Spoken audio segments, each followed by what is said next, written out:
And so we have our jelly donut.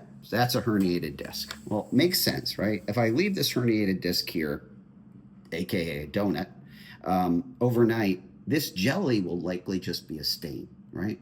But what happens 10% of the time? Okay, 90% of the time, people get better with conservative treatment, physical therapy, time, rest, chiropractic, acupuncture, steroid injections, right? It gives this time to heal. But if it doesn't heal, the options are a microdiscectomy, right? So the problem with a microdiscectomy is that in order to get to this herniated disc, you have to go through the lamina, right? And so this is all the bone that's protecting the spinal canal, right?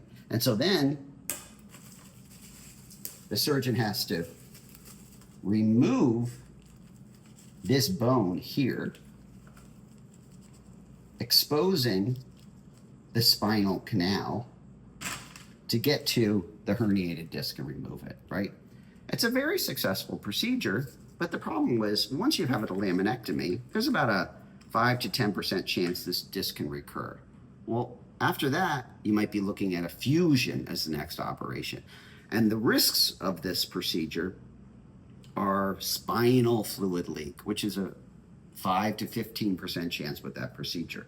And so at the Endoscopic Spine Institute in New York, we have a procedure that we do through a tube the size of a number 2 pencil, right?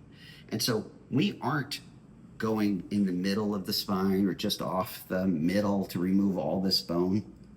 We're like somebody breaking into your house, right? We're not gonna kick down the front door. We're gonna sneak through a window. So with a tube the size of a number 2 pencil, we sneak in through the side, we target that jelly, that disc herniation. And with a high definition camera in this tube, we have graspers, we have drills if this is calcified, and we remove this, slip out, close with a single dissolvable stitch. The incision is the size of a pea. And the good news is the results are as good as a microdiscectomy, the bigger open procedure, but the risks are 16 times lower, 16 times lower, right? 1 out of 500 infection or spinal fluid leak or nerve damage. And back to life is much quicker. Patients can go back to work the day after this procedure.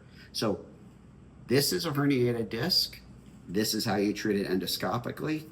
This is how you would do a microdiscectomy.